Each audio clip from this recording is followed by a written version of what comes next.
ታሪካችን የሚጀምረው የአሜሪካን ሀገር መናገሻ ከተማ በሆነችው ዋሽንግተን ዲሲ ከተማ ውስጥ ሲሆን ሉቃስ የተባለ አንድ የ16 ዓመት ልጅ ዲሲ ውስጥ ከሚገኙ የጋንግ ቡድኖች ውስጥ MS-13 ስለሚባለው የጋንግ ቡድን እየተረከልን እየሰማን ነው። MS-13 በዲሲ ከተማ ውስጥ በርካታ የጋንግ አባላቶች ያሉት ቡድን ሲሆን ይህ የጋንግ ቡድንም ገቢውን የሚያገኘው አብዛኛውን ከአደንዛዥ እጽ ሽያጭና የተቀረውን ደግሞ የአካባቢውን ማህበረሰቦች የግብር በሚል በሚያስከፍለው ከፍተኛ ገንዘብ እንደሆነ ሉቃስ ይነግረናል። ሉቃስ ራሱም የMS-13 ጋንግ አባል ሲሆን ጠዋት እንደሌሎቹ የጋንግ አባላቶች አደንዛዥ እጽ ለሚፈልጉ ደንበኞቹ በሳይክል እየዞረ እጹን ካከፋፈለ በኋላ ጄስተር ለተባለው የበላይ ኃላፊው ገንዘቡን ወስዶ ያስረክባል። ጄስተር ደግሞ የMS-13 ጋንግ መሪ ለሆነው ሪኮን የተሰራውን ገንዘብ በመስጠት የንግድ ስራቸውን ሲያቀላጥፉ ይውላሉ። የጋንጉ መሪ የሆነው ሪኮን በጣም ጨካኝና ስህተት ለሰራ የጋንጉ አባል እንኳን ምህረት የማያደርግ አረመኔ በመሆኑ አንድ ቀንም ሉቃስ የአደንዛዥ እጽ ስራውን እያከናወነ ሳለ ከሪኮን አደንዛዥ እጽ ሰርቆ ሊጠፋ የሞከረን ሰው ሪኮን ክፉኛ ሲቀጠቅጠው አይቶ ሉቃስ በፍርሃት ሳይክሉን ይዞ የአደንዛዥ እጽ ደንበኛው ወደ ሆነው ዳንኤል የተባለ ሰው ጋር ይሄዳል። ዳንኤል እድሜዎቹ በ60ዎቹ አጋማሽ የሚገኝ የመካኒክ ባለሙያ ከመሆኑ በተጨማሪ ከረጅም ዓመታት በፊት አፍጋኒስታን ላይ ዘምቶ ብዙ ዘመናትን በመዋጋት ሲኖር ከዕለታት አንድ ቀን በደረሰበት ጥቃት ምክንያት ጉሮሮው ተጎድቶ መናገር ስለተሳነው ዳንኤል ቀሪ ዘመኑን አለ ንግግር ለመኖር ይገደዳል። ዳንኤል ከሉቃስ ላይ አደንዛዥ እጽ የሚገዛው እንደሌላው ሰው ለመደሰት ሳይሆን በጦርነት ያሳለፈውን አሰቃቂ ጊዜያት ላለማስታወስ ራሱን ለመርሳት እንደሆነ እንረዳለን። ያን ቀንም ሉቃስ እጹን ይዞለት ሲመጣ ዳንኤል ለሉቃስ ከገንዘብ በተጨማሪ መጽሐፍ እንዲያነብ ቦርሳው ውስጥ ይከትለትና አሁን ያለበትንም ህይወት እንዲያቆም ጽሑፍን ወደ ድምጽ በሚቀይር የሞባይል አፕሊኬሽን ተጠቅሞ ሉቃስን ይመክረዋል። ሉቃስም ቀጥሎ ለነሪኮን የሚከፍለውን የግብር ገንዘብ ለመሰብሰብ ካርሎስ ወደ ተባሉት ሱቅ ያላቸው ጎረቤቶቹ ሲሄድ ካርሎስም ሚስታቸው ታማባቸው ገንዘባቸውን በሕክምና እንደጨረሱ በመግለጽ ቀጣይ ሳምንት ግን የአሁኑን ሳምንት ጨምረው እንደሚከፍሉት ለሪኮን እንዲነግርላቸው ሉቃስን ይለምኑትና ሉቃስም እሺ ብሎ የመጨረሻ ማስጠንቀቂያ ሰጥቷቸው ይሄዳል። እነ ሪኮን ቤትም የሪኮን እህት ጋብርኤላ ልታገባ በመሆኑ የሰርጉን ስነ ስርዓት የሚመሩት ቴስ ሪኮን ቤት በመምጣት ሰርጉን መከወን ያለበት ቤተክርስቲያን እንደሆነ ቢነግሩትም ትዕቢተኛው ሪኮ ግን ቄሱን የሚያስፈልገውን ስነ ስርዓት በሙሉ ቤቱ እንዲፈጽሙ በመንገር ቤተክርስቲያን እንደማይሄድ ያሳውቃቸዋል። ሉቃስም ሽያጩን ቀጥሎ ወደ ሌላ ሰፈር ሲሄድ ታናሽ ወንድሙ ሚጌልን በማግኘቱ ይበሳጭና ሚጌልን ትምህርት ቤት ቀርቶ እዚህ ምን አባቱ እንደሚሰራ ሲጠይቀው ሚጌልም እሱም እጾችን እንዲሸጥ በMS-13 የጋንግ አባላት እንደተመለመለ ለወንድሙ ሉቃስ ይነግረዋል። ሉቃስም ይህንን ሲሰማ ንዴቱ የበለጠ ቱግ ብሎ ሚጌልን አንገቱን ይዞ በማንጠልጠል እያንቀለቀለ ወደ ትምህርት ቤት ሲወስደው ሚጌል ግን እኔም እንዳንተ ስራ መስራት ነው የምፈልገው ብሎ ሉቃስ ላይ ይነጫነጭበታል። ሆኖም ግን ሉቃስ ሚጌልን ምንም ሳይመልስለት ትምህርት ቤት በማድረስ 9 ሰዓት መጥቶ እንደሚወስደው ነግሮት ጥሮት ወደ ስራው ይመለሳል። ያን ቀንም ዳንኤል መንገድ ላይ ወክ እያደረገ ሳለ መካኒክነት የሚሰራበትን ቤት ያከራዩት ሰውዬ ሴት ልጅ የሆነችው አና ከህፃን ልጇ ጋር ያገኙትና አብረው ወክ ማድረግ ሲጀምሩ አናም ዳንኤልን አደንዛዥ እጽ ሲጠቀም ስላየችው እሱን ነገር እንዲያቆም ትመክረዋለች። እነ ሪኮን ጋር ደግሞ ሪኮ የእህቱ ጋብርኤላ ባል የሆነው ቶማስ የተባለው ልጅ ከነቤተሰቡ ለሰርጉ ስነ ስርዓት ወደ እነ ሪኮን ቤት በመምጣታቸው ሪኮን ሞቅ ባለ ሰላምታ ተቀብሏቸው ሲያበቃ ወደ ቤት አስገብቷቸው ባልየው ቶማስን ምን እንደተማረና ምን ላይስ እንደሚሰራ እንደ መርማሪ ፖሊስ በማናዘዝ መጠየቅ ይጀምራል። ዳንኤል ደግሞ ከአና ጋር ከተለያየ በኋላ ወደ አንድ ዕቃ መሸጫ ጋር ቆሞ ሳለ ለሪኮን የሚሰሩ ጋንጎች መጥተው ምንም ሳያደርጋቸው ከመሬት በመነሳት ነገር በመፈለግ መጠጥ ይደፉበታል። ይህ ራሱ አልበቃ ብሏቸው ዳንኤል ከሉቃስ የገዛውን አደንዛዥ እጽ ስለወሰዱበት ዳንኤል መጥፎ ጊዜውን እንዲረሳ የሚያደርገውን ነገር በመነጠቁ ጋንጎቹን ይፋለማቸውና ያጠቁትን ሰዎች ደብድቦ ይጥላቸዋል። በድብድቡ ወቅት ግን ዳንኤል የጦርነት ዘመን ትዝታው ተቀስቅሶበት መተንፈስ እስኪያቅተው ድረስ በጭንቀት ሲንቆራጠጥ ቆይቶ በመጨረሻም ተረጋግቶ ቁጭ ይላል። ያን ቀንም ሉቃስ ካርሎስ የተባለው ሱቅ ያለው ሽማግሌ ግብር ከፋይ የተወሰነ ጊዜ እንዲሰጠው የነገረውን መልእክት ለሪኮን ሊነግረው ሲሄድ ሪኮን ሉቃስን እንደ ታናሽ ወንድሙ ይወደው ስለነበር የእህቱ ጋብርኤላ ሰርግ ላይ እንዲለብሰው ለሉቃስ የሚያምር ሱፍ በስጦታ ይሰጠዋል። ሉቃስም በስጦታው በጣም ተደስቶ ሪኮንን ካመሰገነው በኋላ ቀጥሎ ደግሞ ወንድሙ ሚጌል የሱን ፈለግ በመከተል ዕፅ አዘዋዋሪ ሊሆን እንደሆነ ለሪኮን ገልጾለት የጋንግ አባላቶቹ ወንድሙ ሚጌልን እንደዚህ አይነት ነገር ውስጥ እንዳይከቱበት እንዲነግርለት ሪኮንን ተነሳልሰው ይጠይቀዋል። ሉቃስም በመቀጠል ካርሎስ የተባሉት ባለሱቅ ለሱ የሚከፍሉትን ገንዘብ ባሁኑ ስለሌላቸው 1 ሳምንት እንዲሰጣቸው እንደለመኑት ለሪኮን ሲነግረው ሪኮንም ለሰውየው 1 ሳምንት ብቻ ለመስጠት ይስማማል። ከዚህም በኋላ ሪኮን ሉቃስን አንድ ስራ እንዲሰራለት እንደሚፈልግ ገልጾለት ሲያበቃ 2 ጥቅል አደንዛዥ ዕፅ ለሉቃስ በመስጠት እሱንና ለሱ የሚሰሩ ሰዎችን ኤፍቢአይ በጥብቅ እየተከታተላቸው ስለሆነ ሉቃስ ይህንን ዕፅ ስፓይደር ለተባለው ሌላ የጋንግ ቡድን መሪ እንዲያደርስ ሉቃስን ያዘዋል። ሉቃስም የተባለውን ለመፈጸም የታሸገውን ዕፅ ተቀብሎ እንደወጣ ጄስተር የተባለው የሪኮን ቀኝ እጅ ሉቃስ ይህንን ስራ በብቃት እንደማይወጣው ለሪኮን ቢነግረውም ሪኮን ግን በሉቃስ ላይ እምነት እንዳለው ለጄስተር ያሳውቀዋል። ሪኮንም በዚህ ሳበቃ የሉቃስ ታናሽ ወንድም የሆነው ሚጌልን ከዚህ በኋላ ማንም ስራ እንዳያሰራው በማዘዙ ጄስተር እየተበሳጨም ቢሆን በሪኮን ሐሳብ ይስማማል። ሉቃስም እሱን በመያዝ በሳይክል ስፓይደር ወዳለበት ቦታ መሄድ ሲጀምር ቻቫ የተባለ ለሪኮን የሚሰራ ትንሽ ልጅ ሚጌል የጋንግ አባል ለመሆን የሚያስችለውን የመጨረሻ ስርዓት ሊፈጽም እንደሆነ ሉቃስ ስለነገረው ሉቃስ ወንድሙ ሚጌል አለበት ወደ ተባለው ቦታ እየከነፈ ይሄዳል። በጋንጎቹ ህግ መሰረትም አንድ ሰው የጋንግ አባል ከመሆኑ በፊት ጠንካራ ከሚባለው የጋንጉ አባል ቢያንስ 13 ያህል ጊዜ እየተቆጠረ ተደብድቦ መቱን መቋቋም መቻል ስለነበረበት ትንሹ ሚጌልም አልቫሬዝ በተባለው የጋንጉ አባል ሊደበደብ ቆሞ ሳለ ሉቃስ በቦታው ይደርሳል። ሉቃስም ወንድሙ ሚጌልን ከአልቫሬዝ ለማስጣል ቢሞክርም የአልቫሬዝ ጓደኞች ግን ሉቃስን ጥፍር አድርገው በመያዛቸው ትንሹ ሚጌል በጠንካራው አልቫሬዝ 13 ጊዜ በኃይል ከተደበደበ በኋላ ሚጌል መሬት ላይ ይዘረራል። ሪኮንም ቤቱ የሰርግ ስነ ስርዓቱ ተጧጡፎ ሲቀጥል የሪኮ እህት የሆነችው ሙሽራዋ ጋብርኤላም ነጭ ልብሷን ለብሳ ሪኮን ጋር ትመጣና ሪኮንም እህቱ አምሮባት በማየቱ እጅግ በጣም ደስ ይለዋል።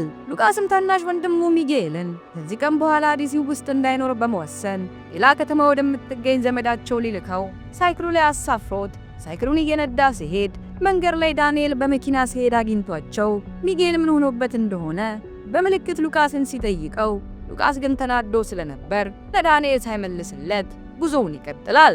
እነ ሉቃስም ቤት እንደደረሱ ሉቃስ ለሚጌል የሚያስፈልጉ ዕቃዎችን ቦርሳው ውስጥ ሲከታትት ሳያስበው አንደኛውን ጥቅል አደንዛዥ ዕፅ ቤቱ ውስጥ ይጥለዋል። ነገር ግን ሉቃስ ወንድሙን ወደ ሌላ ከተማ መላክ ከመቻሉ በፊት መንገድ ላይ ጄስተርና አልቫሬዝ ስላገኙት ጄስተር ሉቃስ እስካሁን ድረስ አድርስ የተባለውን ጥቅል ባለማድረሱ እጅግ በጣም ተበሳጭቶ ሉቃስን እንዲሁም የቤት ውሻ አቀፈው ወንድሙ ሚጌልን ይዟቸው ወደ ሪኮን ቤት መሄድ ይጀምራል። ሪኮን ቤትም የሰርጉ ድግስ ተጀምሮ የቤተ ዘመዱ ይታያል ጉዱ እየተባለ መብላትና መጠጣት ቢጀመርም ሪኮን ግን ከግቢው ውጪ አሁንም ኤፍቢአዮች አድብተው እየተከታተሉት መሆኑ ውስጡን ብግን ያደርገዋል። ሆኖም ግን ሪኮን ለእህቱ ጋብርኤላ ሲል የሰርግ ስነ ስርዓቱ ላይ ደስተኛ መስሎ ለመታየት መጣር ይጀምራል። ሉቃስም ከጄስተር ጋር እየተጓዘ እያለ ቦርሳው ውስጥ ያለው አንድ ጥቅል አደንዛዥ ዕፅ ብቻ መሆኑን አይቶ እጅግ በጣም በመደንገጥ ነገሩን ለጄስተር ሲነግረው ጄስተር ግን ሉቃስን በሽጉጡ ሰደፍ ደና አድርጎ ፊቱን በመምታት ሉቃስ አንዱን ጥቅል የት አባቱ እንዳደረገው እንዲነግረው ሚጌል ላይ ሽጉጥ ደቅኖ ሉቃስን ይጠይቀዋል። ሉቃስም አደገኛ ቅርቃር ውስጥ ገብቶ በጭንቀት ውስጥ ሳለ ካርሎስ የተባሉት የሉቃስ ጎረቤት በመኪና ሲሄዱ ሉቃስና ወንድሙ ሚጌል ላይ ሽጉጥ ተደቅኖ ሲያዩ ጊዜ መኪናቸውን ወደ እነ ሉቃስ በመንዳት እነ ጄስተርን በማተራመስ እነ ሉቃስን ያስጥሏቸዋል። ይህን ጊዜም ሉቃስ ትርምሱን ተጠቅሞ ወንድሙ ሚጌልን ከነውሻው በመያዝ እድሪያውቲን ብሎ ከአካባቢው መሸሽ ሲጀምር ጄስተርና አልቫሬዝም እነ ሉቃስን እየሮጡ ከኋላቸው መከታተል ይጀምራሉ። ሉቃስም የጣለውን አደንዛዥ ዕፅ ሳይዝ ሪኮን ጋር ከሄደ ሪኮን ስጋውን ቦጫጭ ቆላሞራ እንደሚሰጠው ስለሚያክ እነ ጄስተር ይዘው ሪኮን ጋር እንዳይወስዱት ከወንድሙ ጋር መፈርጠጡን ይቀጥላል። ከደቂቃዎችም ሩጫ በኋላ እነ ሉቃስ በለስ ቀንቷቸው ዳንኤልን መንገድ ላይ መኪና አቁሞ ስላገኙት ፈጥነው ዳንኤል መኪናው ውስጥ በመግባት ከዚያ አካባቢ ይዟቸው በቶሎ እንዲጠፋ ይለምኑትና ዳንኤልም ምንም ሳያንገራግር መኪናውን በፍጥነት እየነዳ መሄድ ይጀምራል። በዛው ቅጽበት ግን ከዳንኤል መኪና ፊት ለፊት መሳሪያ የታጠቁ 2 ሰዎች በሞተር ሳይክል በመምጣት ወደ ዳንኤል መኪና አከታትለው ሲተኩሱ ጥቂቱ የሚጌልን ውሻ ይመታትና የሚጌል ውሻ ትሞታለች። ይህን ጊዜም ዳንኤል እና ሉቃስ ከባድ ችግር ውስጥ እንደገቡ ስለተረዳ ራሱን ጦር ሜዳ ውስጥ እንዳለ በመቁጠር መኪናውን በጥበብ እየነዳ በከተማው ውስጥ በመሽሎክሎክ ከሚከተሏቸው የሪኮን ሰዎች መሸሹን ይቀጥላል። ከረጅም የሌባና ፖሊስ ከሚመስል መሳደድ በኋላ ዳንኤል ከአሳዳጆቹ ማምለጥ ቢችልም በዛው ሂደት ግን የሱን መኪና ተጋጭታ ዳንኤል ራሱን ሲስት፣ ሚጌል ደግሞ የተወሰነ ጉዳት ይደርስበታል። ዳንኤል ራሱን በሳተ ወቅት ፎርሜላ እያለ ያፈሰሰው የሰው ደም እንዲሁም የቅርብ ጓደኞቹ ሞቶች እንደ ካሴት በአእምሮ ሲያጠነጥኑ ቆይተው በመጨረሻም ዳንኤል ወደ ራሱ ተመልሶ ሉቃስንና ሚጌልን ይዟቸው ወደ ቤቱ ይሄዳል። ዳንኤል ቤቱ እንደደረሰ ለሚጌል እርዳታ አድርጎለት ሲያበቃ ሉቃስ በዳንኤል ብቃት ተገርሞ እንደዚህ መኪና በብቃት መንዳት የት እንደለመደ ቢጠይቀውም ዳንኤል ግን ለሉቃስ ምንም ሳይመልስለት ይቀራል። ጄስተርም በበኩሉ ሰርግ ላይ ወደ ነበረው ሪኮን ተመልሶ በመሄድ ሉቃስ ለስፓይደር አድርስ የተባለውን ዕቃ እንዳላደረሰና ዕቃውን ይዞ መጥፋቱን ሲነግረው ጊዜ ሪኮንም እንደ ወንድሙ በሚወደው ሉቃስ እንደተከዳ አስቦ ጄስተር ሉቃስን በደንብ መከታተል ባለመቻሉ በጣም ይጮህበታል። ቀጥሎም ሪኮን ጄስተርን አባላቶቻቸውን በሙሉ በመሰብሰብ ሉቃስን ከነያዘው ጥቅል አንጠልጥለው እንዲያመጡለት ስላዘዘ ጄስተር ወደ ስራው ይገባል። ሉቃስን በበኩሉ ሪኮን እንዳይገርለው ከፈለገ ሁለቱንም ጥቅል ልብሶች ለሪኮን ማስረከብ እንዳለበት እያሰበ ባለበት ሰዓት ይህን ጊዜም ሉቃስ ሁለተኛውን ጥቅል መጥፋቱን ለዳንኤል በመንገር ቅድም እነ ጄስተር እያሳደዷቸው ስለነበር ሁለተኛውን ጥቅል መኪናው ውስጥ ጥሎት እንደወረደ እርግጠኛ በመሆኑ የዳንኤል መኪና ተጋጭቶ ወደ ቆመበት ስፍራ ፈጥኖ ይሄዳል። ነገር ግን እዛ ሲደርስ የዳንኤል መኪና በእሳት ተያይዞ እየነደደ ስለነበር ሉቃስ በሚነደው መኪና በኩል አጮልቆ ሲመለከት ጥቅሉ በእሳት እየነደደ እንደሆነ ቢመለከትም ነገር ግን ጥቅሉ እሱ እንዳሰበው አደንዛዥ እጽ ሳይሆን የተጠቀለለ ብዙ ገንዘብ እንደሆነ ሉቃስ ይመለከታል። አመሻሽ ላይ ደግሞ የሪኮ ሰርግ ላይ ስፓይደር የተባለው የነሪኮን ተቀናቃኝ ጋንግ መሪ በመምታቱ ሪኮ ስፓይደርን ሰላም ካለው በኋላ ይዞት ወደ ቢሮ ይገባል። ውስጥም እንደገቡ ስፓይደር ሪኮንን ዛሬ መክፈል የነበረበትን የብድር ገንዘብ ለምን እንዳላከለት ሲጠይቀው ሪኮንም ገንዘቡን በሰው ልኮ የነበረ ቢሆንም መንገድ ላይ የተወሰነ ችግር እንዳጋጠመው በመግለጽ ገንዘቡን ነገውኑ እንደሚከፍለው ለስፓይደር ያሳውቀዋል። ሉቃስም ወደ ዳንኤልና ወንድሙ ሚጌል በመመለስ የዳንኤል መኪና ስለነደደ ጥቅሉን ማውጣት እንዳልቻለ ነግሯቸው ነገር ግን ጥቅሉ ውስጥ ያለው አደንዛዥ እጽ ሳይሆን የታሰረ ብዙ ገንዘብ እንደሆነ ይነግራቸዋል። ይህ በእንዲህ እንዳለም ሉቃስ የመጀመሪያውን ጥቅል ሌት ሊጥለው እንደሚችል ሲያስታውስ ቆይቶ በመጨረሻም ወንድሙ ሚጌልን ቤት ይዞት የሄደ ሰዓት የገንዘቡን ጥቅል ቤት ወድቆ ሊሆን እንደሚችል እርግጠኛ ይሆናል። ሉቃስም ከሚጌል ጋር ወደ ቤቱ በመሄድ ገንዘቡን ሊያመጣ ሲል ዳንኤል ሉቃስና ሚጌል ጉዳት እንዳይደርስባቸው በማሰብ ወደ ቤታቸው እንዳይመለሱ ሊያስጠነቅቃቸው በመሞከር ላይ ሳለ ሉቃስ ዳንኤልን ከዚህ በኋላ አታስፈልገንም በማለት ደንፍቶበት ወንድሙን ይዞ ይሄዳል። ሉቃስም ከወንድሙ ጋር ቤታቸው አቅራቢያ እንደደረሰ የቤቱ አካባቢ የሪኮን ሰዎች እንደሚኖሩ በመጠርጠር ከሚጌል ጋር ወደ ቤታቸው በህንፃው ጀርባ መስኮት በኩል ይገባሉ። ነገር ግን ገና ውስጥ ከመግባታቸው የሉቃስ ጎረቤት እንዲሁም የሪኮን የጋንግ አባል የሆነው ቻቫ ቢያያቸውም ነገር ግን ቻቫ እዚህ መሆናቸውን ለማንም እንደማይናገር ቃል ይገባላቸዋል። አደማኑት የተመተው ፍራምነች ሉቃስም ወደ ቤት ገብቶ ሲፈታትሹ እንደተጠረጠረው የገንዘቡን ጥቅል ቤት ውስጥ ስላገኘው ደስ ብሎት ከቤቱ ሲወጣ ቻቫም የሪኮን ሰዎች በሌሉበት በኩል ልምራችሁ በማለት ይዟቸው እየሄደ ሳለ ድንገት ከነጄስተር ጋር ፊት ለፊት በመገጣጠማቸው ሉቃስ ቻቫ ለነጄስተር አሳልፎ እንደሰጣቸው ይገባዋል። ብያችሁ ነበርኩ። ጄስተርም የሉቃስን ቦርሳ ሲፈታትሽ አንደኛውን ጥቅል በማግኘቱ ሁለተኛው ጥቅል የታባቱ እንዳለ እንዲነግረው ሉቃስን ይጠይቀዋል። ሉቃስ ግን ቅድም ሲያሳዷቸው የት እንደጣለው እንደማያስታውስ ሲነግረው ጊዜ ጄስተር ሉቃስን በጥፊ ካጠናገረው በኋላ እሱንና ሚጌልን ይዟቸው ወደ ሪኮን መሄድ ይጀምራል። ዳንኤልን በበኩሉ ወደሚሰራበት ቦታ ሲመጣ ቤት ያከራዩት የአና አባት በሪኮን ሰዎች ክፉኛ ተደብድበው ከመመልከቱ አና ዳንኤልን ገና እንዳየችው አባቷ የተደበደበው በሱ ምክንያት እንደሆነ ገልጻ ዳንኤልን ክፉኛ ተወቅሰዋለች። ዳንኤልም ከፍተኛ የጸጸት ስሜት ስለተሰማው ፈጠን ብሎ የአናን የአባት ቁስል በማጽጃ በመጠራረግ ያከማቸው ሳለ አና ዳንኤልን ከነ ሉቃስ ጋር በመተባበር የሪኮንን አደንዛዥ እጽ ሰርቀው እንደጠፉ የሚወራው እውነት መሆኑንና ለመሆኑን ስትጠይቀው ጊዜ ዳንኤልም የሚወራው ውሸት እንደሆነ ይነግራታል። አናም ቀጥላ እንደሰማችሁ ከሆነ ሪኮን አሁን ላይ ሉቃስና ወንድሙ ሚጌልን እንደያዛቸው ለዳንኤል ስትገልጽለት ጊዜ ዳንኤልን በሰማው ነገር በመደንገጥ ወዲያውኑ ወደ ሪኮን ቤት ለመሄድ መዘጋጀት ይጀምራል። አና ግን ይሄን አይታ ዳንኤል ራሱን አደጋ ውስጥ እንዳይከትል ታስቆመው ብትሞክርም ዳንኤል ግን አናን ሳይሰማ ቀርቶ ከቤት ወጥቶ ይሄዳል። ሪኮም ቤት ውስጥም የሰርግ ስነ ስርዓቱ ገና ስላላለቀ ሪኮ ከእህቱ ጋብሪኤላ ጋር መደነሱን ሲቀጥል ጄስተር ደግሞ ሉቃስና ሚጌልን ከፊት ለፊቱ አስቀምጧቸው ሁለተኛውንም ጥቅል ካላመጡ ሚጌል ሰውነታቸውን እንዴት አድርጎ እንደሚቆራረጠው በመዛት ያስፈራራቸው ይጀምራል። በዚህም መሃል ብሬንዳ የተባለችው የሪኮም ፍቅረኛ ወደ ክፍሉ በመግባት እነ ሉቃስ የሚበላ ነገር ይፈልጉ እንደሆነ ስትጠይቃቸው ጊዜ ጄስተር ግን እነ ሉቃስ የሚበሉት አሳር ብቻ እንደሆነ ስለገለጸላት ብሬንዳም ትታቸው ወደ ኩሽና ትመለሳለች። ይህን ጊዜም ኩሽና አካባቢ እየተርመጠመጠ የነበረው ስፓይደር ብሬንዳን አይቶ በስሜት በመወስወስ ከኋላዋ መጥቶ ሊነካካት መሞከር ይጀምራል። ብሬንዳ ግን ስፓይደርን ዘወር እንዲልላት ለማድረግ ስትሞክር ስፓይደር በእልህ ጠንክሮ መታገሉን ይቀጥልና ብሬንዳን ሊደፍራት ሲሞክር ሳይታሰብ የብሬንዳ ፍቅረኛ የሆነው ሪኮን ተተፍ ይልበታል። ይህን ጊዜም ሪኮን ምንም አይነት ንግግር ሳያደርግ ዘሎ ወደ ድብድብ በመግባት ስፓይደርን አስተኝቶ ክፉኛ ሲቀጠቅጠው ቆይቶ በመጨረሻም ስፓይደር ከድብደባው የተነሳ ትንፋሹ ጸጥ ብሎ ይሞታል። ዳንኤልም በበኩሉ የሪኮንን ቤት እየጠበቁ ወደ ነበሩ ጋርዶች በመምጣት አንደኛውን ጋርድ ፈጠን ብሎ ሲገርለው ሁለተኛው ላይ ደግሞ ሽጉጥ ደቅኖበት ይዞት ወደ ሪኮን የፊት ለፊት በር ይሄዳል። ሪኮንም በበኩሉ የስፓይደር ንዴት ሳይወጣለት ተይዞ ወደሚገኘው ሉቃስ በመሄድ ጥቅሉን ገንዘብ የታባቱ እንዳደረገው እንዲነግረው በቁጣ ይጮህበት ይጀምራል። ውጭም ላይ ዳንኤል የሪኮን ሰው ላይ ሽጉጥ ደቅኖ በመታየቱ ከውጭ ሆነው ሪኮንን ሲሰልሉ የነበሩት ኤፍቢአይዎች ነገሩ ከቁጥጥር ውጭ ሊሆን እንደሆነ በመመልከት መሳሪያቸውን አውጥተው ፈጥነው ከመኪናቸው ይወርዳሉ።